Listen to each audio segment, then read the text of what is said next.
Nós vamos estudar a palavra do Senhor, Evangelho de Mateus, capítulo 8. Capítulo 8. Mais uma vez eu cumprimento os que nos visitam. Tem uma família ali atrás, é o Lindomar, salvo engano é isso mesmo, tá certo, né, Lindomar? Lindomar, a Flávia, isso, olha que coisa boa. Tem também a Maria Clara, né? Ah, que joia, a família toda, que coisa bonita.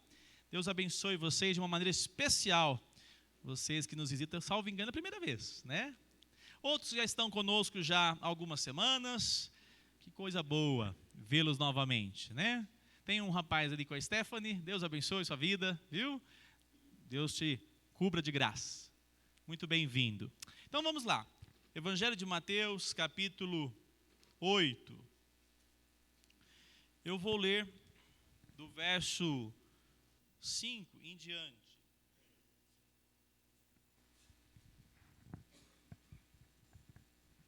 Diz assim a palavra do Senhor: Tendo Jesus entrado em Cafarnaum, um centurião se aproximou dele implorando: Senhor, o meu servo está na minha casa, de cama, paralítico, sofrendo horrivelmente.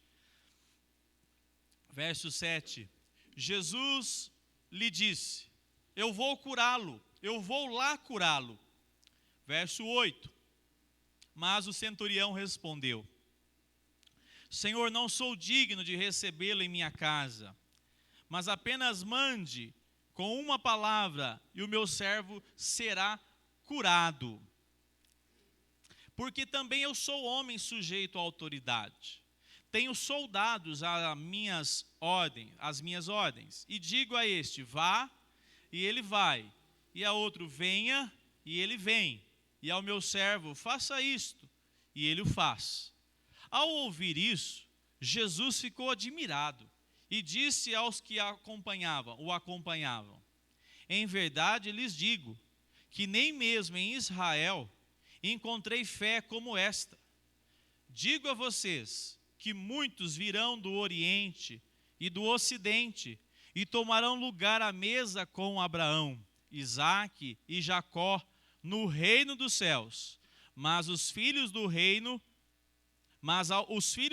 serão lançados para fora, nas trevas. Ali haverá choro e ranger de dentes. Então Jesus disse ao centurião: vá, e seja feito conforme você crê. E naquela mesma hora, o servo do centurião foi curado. Amém.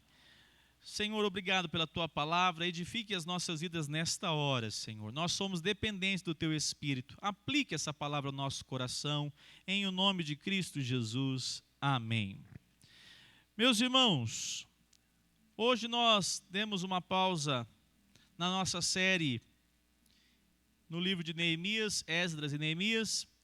E essa semana esse texto falou muito ao meu coração e eu quero compartilhar um pouco disso. E oro para que Deus possa trabalhar nas nossas vidas sobre esta igreja. Cafarnaum é considerada a cidade onde o quartel-general de Cristo funcionava. Ele sempre estava em Cafarnaum. Ele fazia viagens, mas ele voltava para Cafarnaum. Cafarnaum é uma cidade importante. E Jesus conhecia muito bem aquela cidade. E o texto nos mostra aqui, no capítulo 8, algo diferente. Mostra no verso 5, um centurião. Quem era o centurião?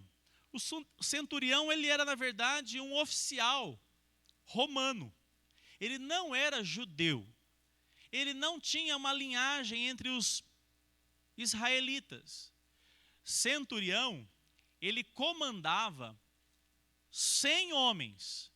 100 soldados estavam sob o seu comando. E esse centurião tem algumas características muito interessantes.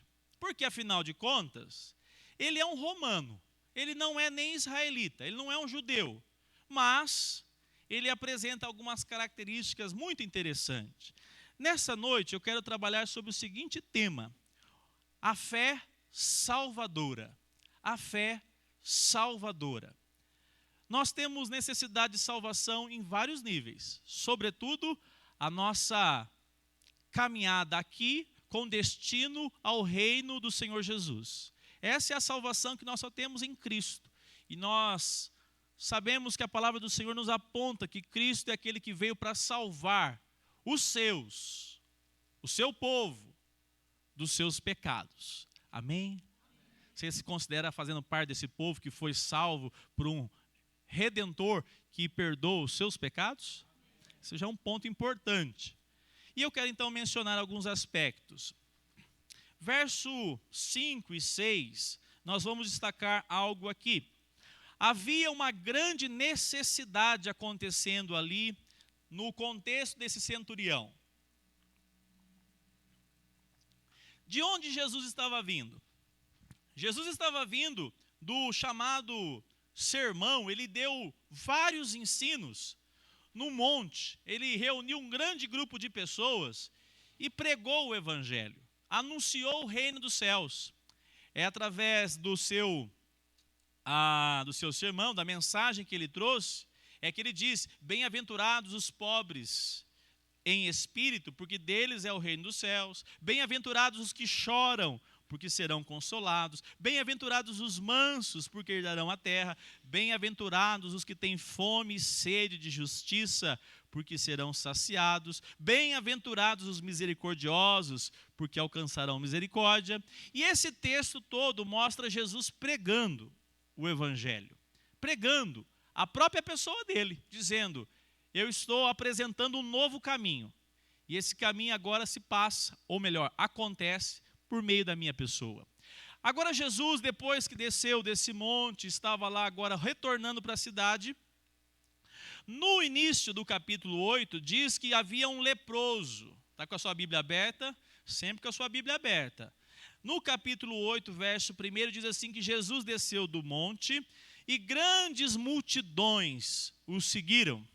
E eis que um leproso se aproximou e o adorou. Olha só que interessante. O leproso era um doente que na época não tinha cura para a sua enfermidade. E diz o texto que ele adora o Senhor Jesus, dizendo: Senhor, se quiser, pode me purificar. Olha que interessante, a afirmação desse homem enfermo. Mas Jesus faz mais. O que ele faz no verso 3? Tocou num leproso. Na época era um escândalo alguém sadio tocar num leproso. E na realidade era uma quebra de paradigma. Afinal de contas, esse Jesus toca num leproso, ele não sabe que ele é leproso, ele não sabe que ele é chamado imundo.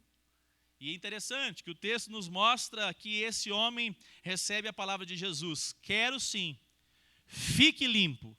E esse homem foi curado pelo poder do nome de Jesus. E agora, nós temos também esse contexto então do centurião. O centurião estava doente? Não. Ele tinha um servo.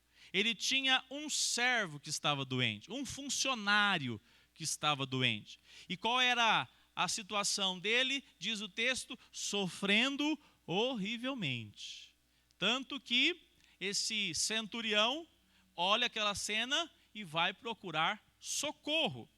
Movido de compaixão, esse centurião ouve falar de Jesus, ouve falar no que ele está fazendo e procura Jesus. Ele chega intercedendo em favor de outra pessoa. Olha só, ele chega lá e apresenta a situação, a circunstância do seu servo, do seu funcionário. Irmãos, essa debilidade física no nosso corpo humano, seja no leproso, seja nesse homem que agora estava de cama, paralítico, ela reflete a limitação do homem, a fraqueza e a fragilidade que nós possuímos com essa natureza aqui de pó. Nós somos feitos do pó. E através de uma desobediência, o pecado corrompeu esse corpo, esse organismo.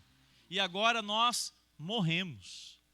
Não era o plano de Deus, Deus permite, colhe as consequências após o erro, o homem colhe as consequências, mas essa enfermidade humana, ela também reflete o quanto que nós somos necessitados, debilitados. E de vez em quando a gente está tudo bem, muito saudável, tudo correndo bem, a gente até esquece, né, que a gente é tão frágil. De vez em quando a gente esquece da nossa própria fragilidade.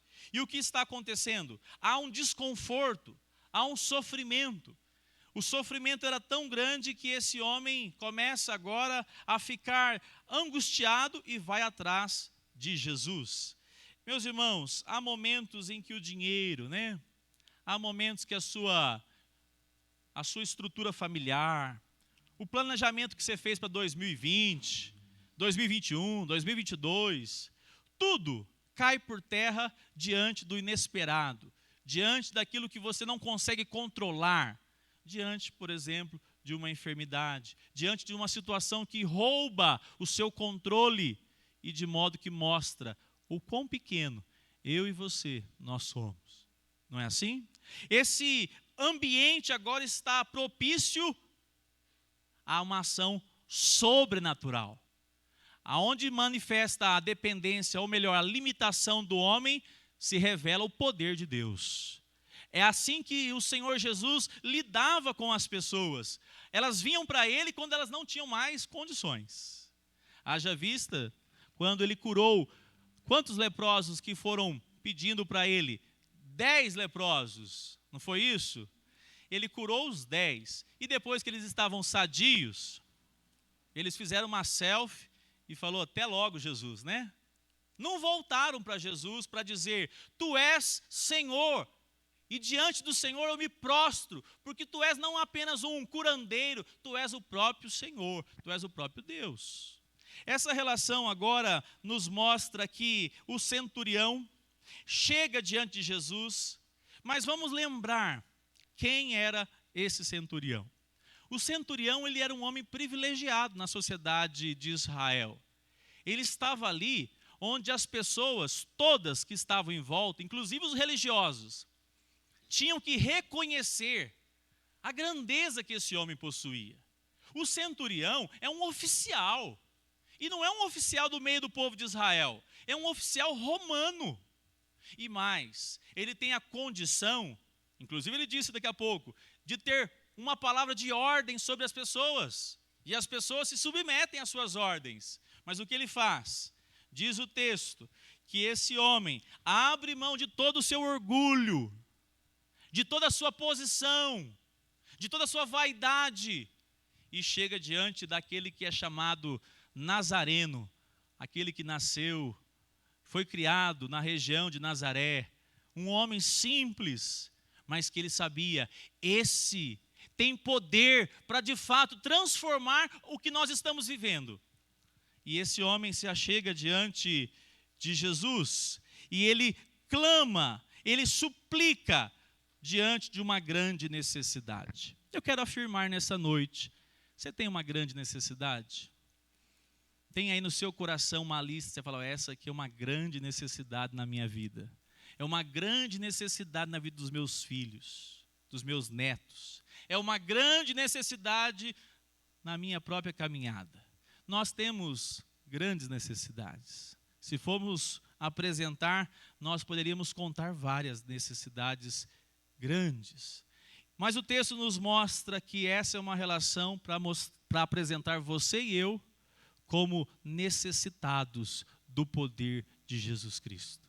Feliz é o homem que consegue reconhecer a sua necessidade diante de uma grande tribulação, diante de alguma coisa que foge do controle.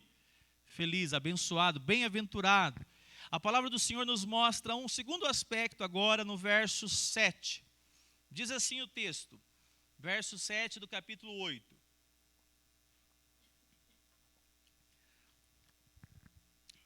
Jesus lhe disse, eu vou lá curá-lo.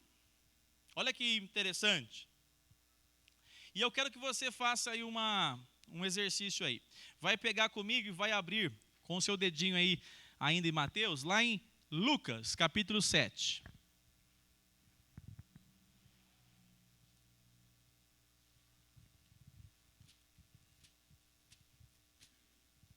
Lucas, capítulo 7, é o outro texto que mostra, que revela essa história de Jesus com o centurião e o seu funcionário, o seu servo.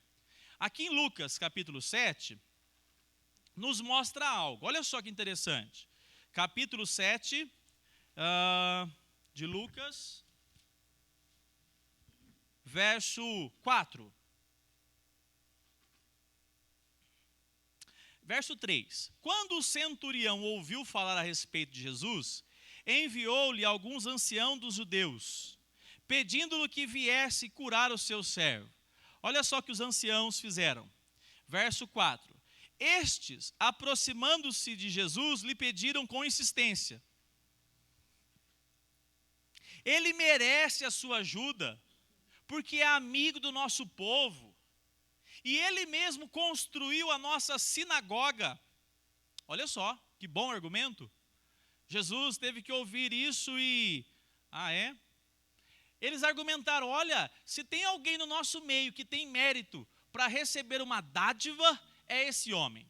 Olha, ele é romano, ele tem homens às suas ordens, mas ele se converteu ao Deus de Israel. Ele construiu uma sinagoga com o dinheiro dele, não foi nem desviado. Dinheiro dele mesmo. Não foi nem propina, foi dele. Ele gasta o seu dinheiro construindo uma sinagoga e todos os que estão em Israel dizem assim: que homem bom. E olha que interessante, essa é uma característica que mostra também, claro, a dignidade desse centurião, desse homem que tinha uma posição privilegiada. Ele era um homem privilegiado. Mas agora o texto nos mostra que através desses méritos, as pessoas dizem assim: esse merece alguma coisa. Porque olha, ele tem uma fé no Deus de Israel, ele conseguiu inclusive construir a igreja aqui, fez a sinagoga, e nós somos gratos, porque nessa região há esse centurião. Que por sinal não tem nome aqui, né? Ele ficou sem o nome dele. Mas esse centurião recebe todo o louvor de quem? Das pessoas que estão à sua volta. E Jesus ouve, e o texto nos mostra que a partir do momento que Jesus ouve o pedido desse homem, Jesus, ele faz algo. Jesus toma uma grande decisão. E isso é importante para mim e para você. Não importa, até mesmo o que as pessoas vão apresentar de nós, quando nós nos apresentamos diante de Jesus com um coração quebrantado. Coração quebrantado é um coração que ninguém está vendo fisicamente, mas o coração está derretido na presença de Deus. O coração está assim: eu preciso do teu favor, eu preciso da tua misericórdia, Senhor, eu dependo do Senhor. O que aconteceu? Jesus ouve até aquelas afirmações das pessoas, mas Jesus decide ir curá-lo. Verso 7, eu vou lá curá-lo. Olha só que impressionante. Isso é muito importante para mim e para você. Afinal de contas, nós perguntamos aqui, qual é o motivo que você pode dizer que tem uma grande necessidade? Pode ser que seja a sua vida espiritual. Você caminha assim, altos e baixos. Caminha naufragando muitas vezes. Se você aprender com a palavra de Deus, nos mostra que o Senhor se agrada de alguém que chega nele e suplica, que se quebranta, que se apresenta não com as suas características da sociedade, a imposição que ele recebeu, mas se apresenta como um homem necessitado do favor de Cristo. O texto nos mostra então que esse homem agora, ele agora se apresenta diante do Senhor.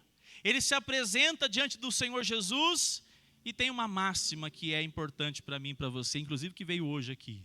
Ninguém que se achega na presença de Jesus Cristo com um coração quebrantado e sincero volta vazio. Você tem que carregar isso para a sua vida. Como é que você está caminhando a vida religiosa sua? Vem à igreja, mas não tem expectativa nenhuma? Ou você sabe que aqui, na sua oração, no momento de culto, Deus pode visitar a sua vida e te entregar de maneira graciosa aquilo que você mais precisa?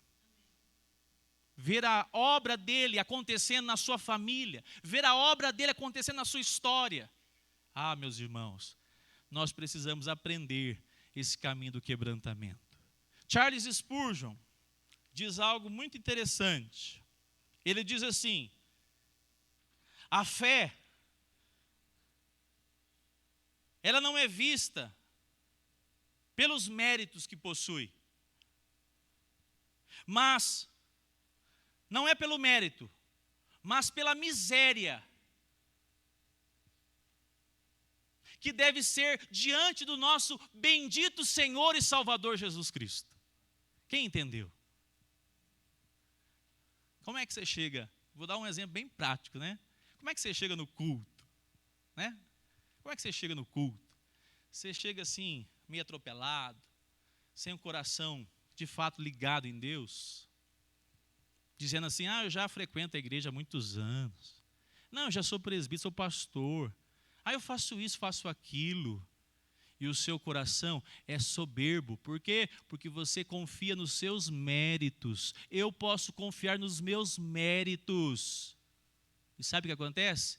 Durante esse processo, o seu coração é indolente diante da soberania e do poder de Cristo.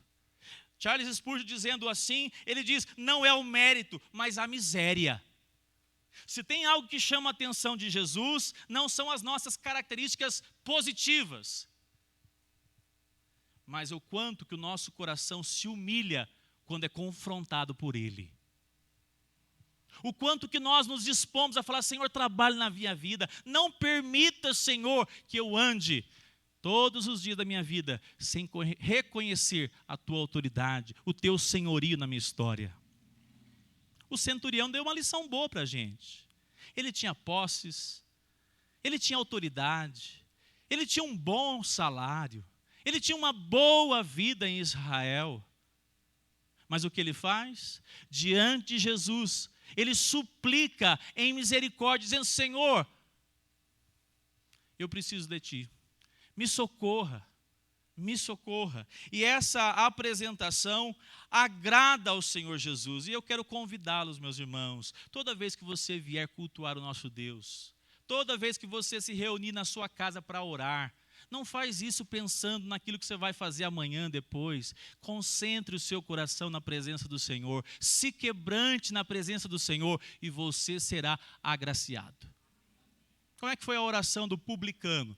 Tinha um rapaz que era fariseu, religioso, e o outro que era publicano. O que era isso? Ele era cobrador de impostos, ninguém respeitava ele em Israel, ele era traíra, cobrava dos próprios israelitas, e o fariseu orava: Senhor, obrigado porque eu não sou como esses. Obrigado, porque eu posso chegar na igreja de olho aberto, regalado, olhando e reparando para todo mundo, porque olha aqui, como a Ti, eu exalto o meu próprio nome, né? Tem até um hino que fala assim: quão grande, de vez em quando a gente tem esse perigo, né? Você já viu alguém cantando esse hino? Quão grande és Tu, oh, quão grande é. É uma adoração que não passa do teto. Sabe por quê? Porque você e eu podemos estar tão acostumados com essa presença da nossa vida espiritual que nós não nos deparamos diante de quem nós estamos. Diante de quem? É por isso que essa relação agora aqui, através do centurião, é uma grande lição. Jesus, ele decide ir curá-lo. Jesus decide curar o servo do centurião. E a representação para nós é, meus irmãos, se quebrante na presença do Senhor hoje. Ore com sinceridade. Não deixe a hipocrisia no nosso coração, porque ela toda hora quer tomar conta das nossas vidas. Ore dizendo: Senhor, trabalhe na minha vida. Eu preciso ser trabalhado pelo Senhor. Eu quero ser um cristão cada dia mais trabalhado por Ti. Um outro aspecto, verso 8, diz assim, verso 8. Mas o centurião respondeu: Senhor, não sou digno de recebê-lo. Eu não sou digno de recebê-lo em minha casa, Senhor. Eu não posso. Verso 8, eu vou ler todo.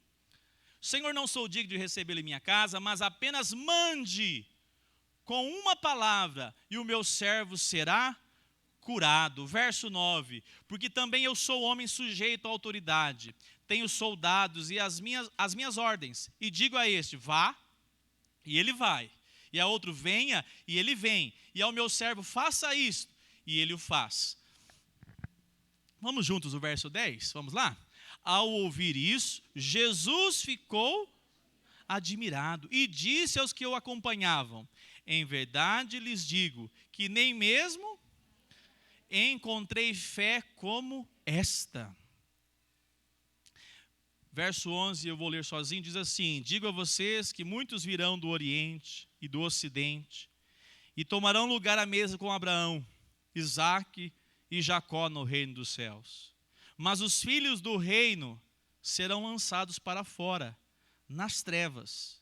Ali haverá choro e ranger de dentes. Até o verso 12.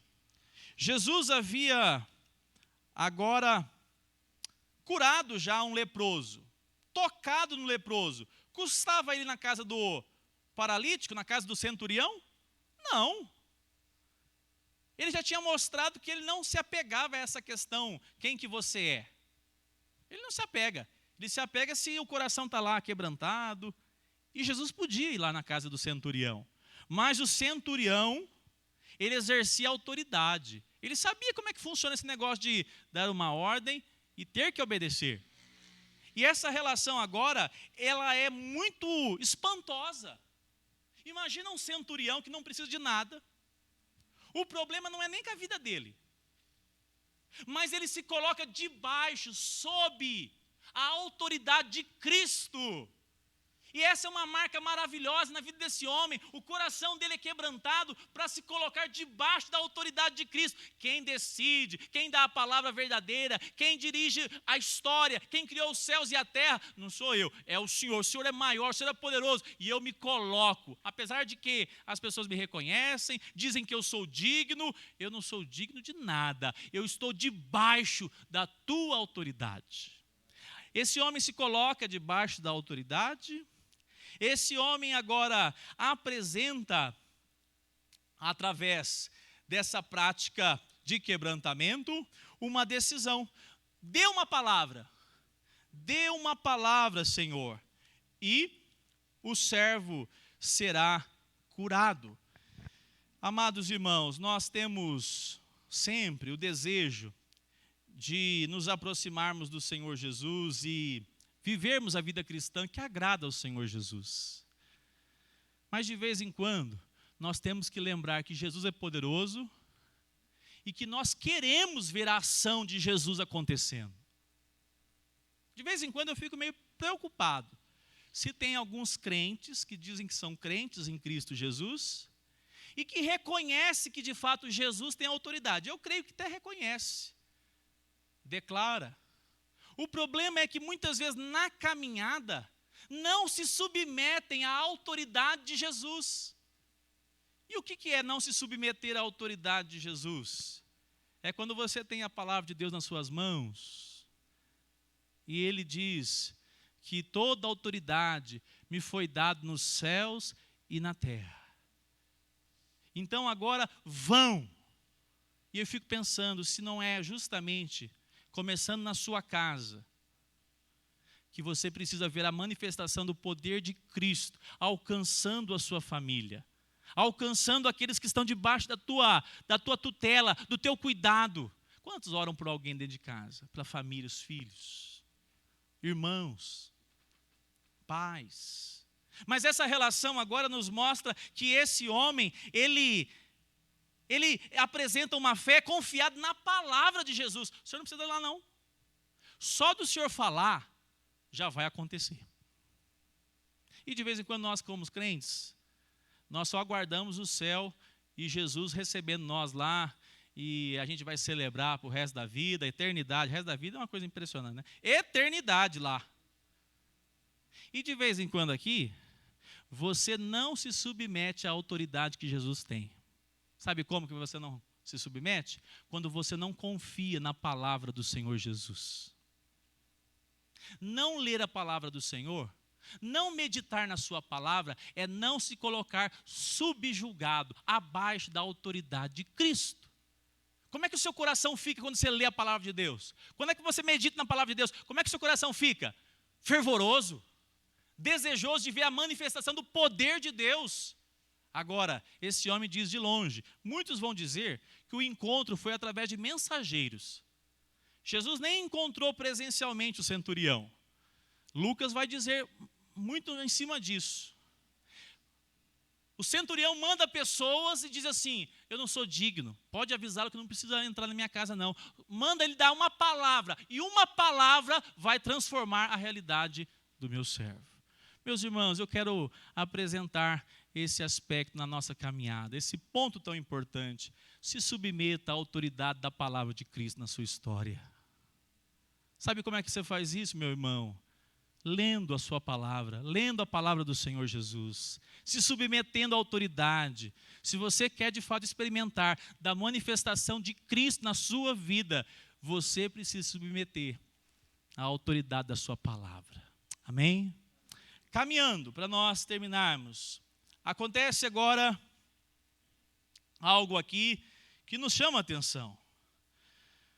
Spurgeon vai dizer o seguinte, Charles Spurgeon, ele diz: o céu será preenchido. Amém? Hoje pela manhã nós falamos sobre isso. Vamos ver se eu aprendi, Flaviane. Nem são poucos, nem são todos. São muitos. Nem são poucos, nem são todos. São muitos. O céu será preenchido. Por quem? Por pessoas que têm o coração, que sabe que diante da dificuldade, diante da limitação que ela possui, ele reconhece que há necessidade de um Salvador.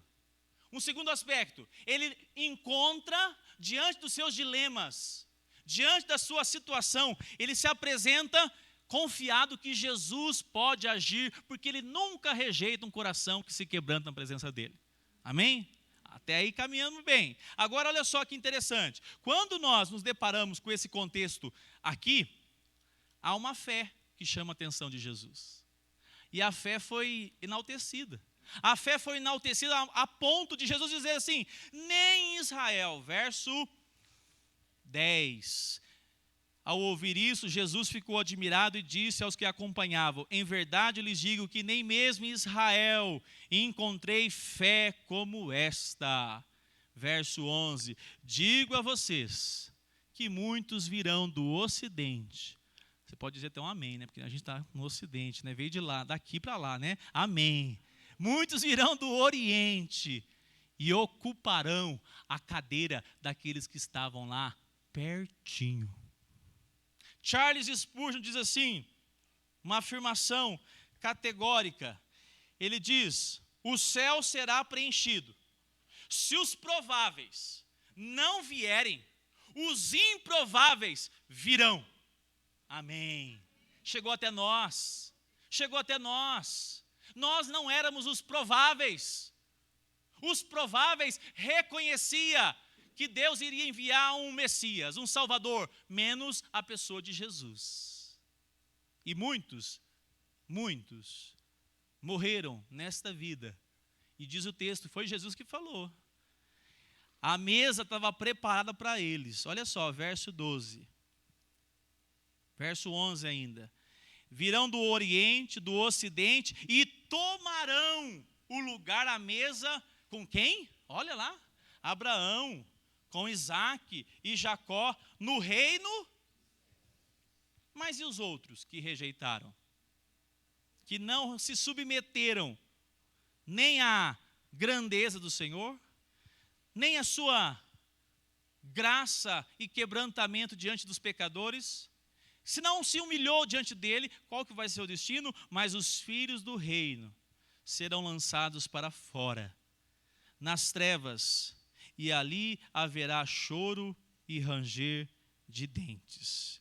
Olha só, meus irmãos, é categórico. Nós não temos como encontrar salvação se não for através de um coração que se quebranta na presença desse Cristo. E o texto diz assim, que pessoas que não eram prováveis, quem são esses? Vou dar um exemplo para vocês. Na época de Jesus, quem eram os prováveis? Qual é o nome deles? Tem uma categoria. Os fariseus. Ele era o primeiro. Quem que era o fariseu na época de Jesus? Os religiosos. Importante isso aqui para nós. A cadeira era para os fariseus. Mas os fariseus eram tão religiosos que eles oravam de si para si mesmo. Os méritos eram todos deles. Ele tinha que falar, Jesus, ó, eu fiz tudo isso, você está devendo uma para mim. Hein? Agora Jesus rejeita os religiosos, aqueles que tinham uma roupinha arrumadinha, a maneira de proceder era perfeitinha. E Jesus abre um leque, dizendo assim, um homem deu uma festa e convidou os amigos próximos. Ninguém veio. E aí ele mandou o funcionário, vá e convide quem estiver caído na rua, na esquina, em qualquer lugar, mas traga pessoas para preencher a minha festa. Assim somos nós, miseráveis pecadores, que só pela graça do Senhor Jesus fomos levados a nos assentar nesse banquete que o Senhor apresenta. A salvação não é para os bons. A salvação não é para os que têm méritos e coloca lá LinkedIn, que chama o negócio para contratar. Aí você põe tudo lá que você fez, que você não fez, Luciano. Você fez isso mesmo? Vamos botar aí, né? Inglês básico, né?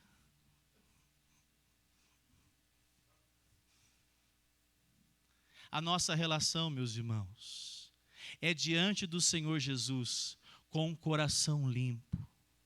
É dizendo, Senhor, perdoe as minhas faltas. Quebrante a minha vida, Senhor. Tire toda a altivez. Você não precisa ser centurião. Você não precisa ter uma boa posição na sociedade para ser altivo. Nem você, nem eu. A altivez faz parte do nosso coração. Só pelo poder do Espírito Santo para ser quebrada. Sabe como é que agrada o Senhor? Sabe como nós podemos experimentar essa dádiva do Senhor? É nos colocando, Senhor, eu não sou digno, mas eu quero te amar cada dia mais. Me ajude a te agradar, Senhor. Me ajude a tomar uma decisão consciente de caminhar com o Senhor diariamente.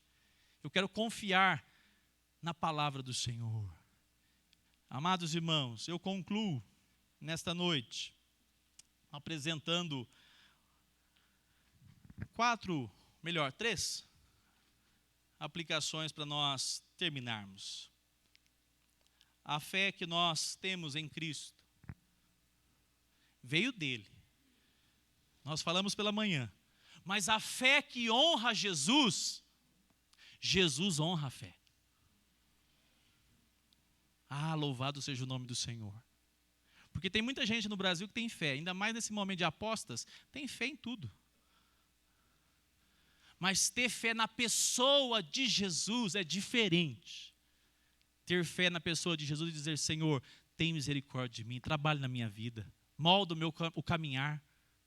As minhas ações não podem ser iguais. Estamos começando o segundo semestre, julho de 2022. Você já fez uma análise aí?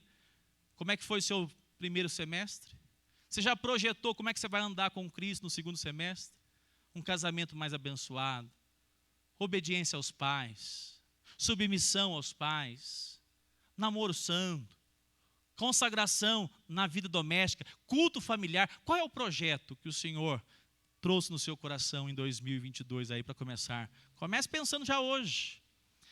Eu concluo dizendo, a fé que honra Jesus. Jesus tem compromisso com aquele que assim se manifesta. Jesus ordena ao centurião para ir para casa e ele está curado, o servo do centurião está curado. E eu termino dizendo, precisamos de Cristo. Se nós precisamos de Cristo, qual é o caminho para encontrarmos Cristo hoje? Não é através da oração? Se você conhece Cristo e tem um conceito de Cristo na sua mente, Você tem uma boa filosofia de Cristo, uma boa teologia, mas isso não te leva a orar, de nada adianta. A oração é quando nós nos quebrantamos. Existe uma maneira concreta de nós nos quebrantarmos. Não é nem no cântico, pode até ser orando, mas é através da nossa oração diante do Rei dos Reis, Senhor dos Senhores. A nossa vida, ela manifesta essa fé verdadeira, essa fé salvadora, porque nós precisamos ser curados, meus irmãos. A gente passa uns perrengues da saúde, não é assim? Passa. Passa umas debilidades emocionais. Passa ou não passa? Passa. Mas nós precisamos ser curados também do nosso coração altivo, indolente e muitas vezes indiferente à pessoa de Cristo Jesus. Senhor, quebrante a minha vida. Traga verdadeiro quebrantamento na minha vida, na minha história. Faz de mim um servo do Senhor. Faz de mim uma serva, as irmãs que aqui estão. Um segundo aspecto, a humildade é marca desse que é alcançado pela graça do Senhor Jesus. Não se deposite, não confie nos seus méritos. Se achegue ao Senhor com todo o quebrantamento. E terceiro e último, reconheça a autoridade absoluta de Cristo na sua caminhada. Reconheça que você faça isso não só de cabeça, mas através de uma meditação, através da sua semana, dizendo: Senhor, reine na minha vida, reine no meu casamento, reine na minha casa, me dê sabedoria para ser um bom pai, uma boa mãe, me dê sabedoria para ser um bom esposo. Senhor, reine sobre a minha vida, porque eu reconheço que dependo do Senhor. Eu termino dizendo, a palavra do centurião foi: apenas mande uma palavra. Nós temos toda a palavra do Senhor Jesus revelada a nós. Se aproprie dela.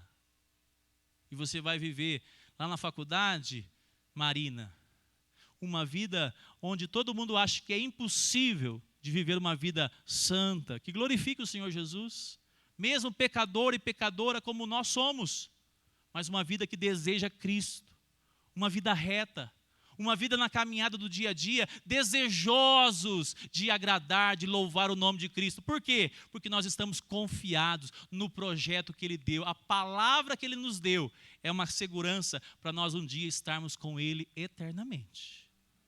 Agora aqui, nós caminhamos assim, na dependência dEle. Fique em pé, quero convidá-lo a nós.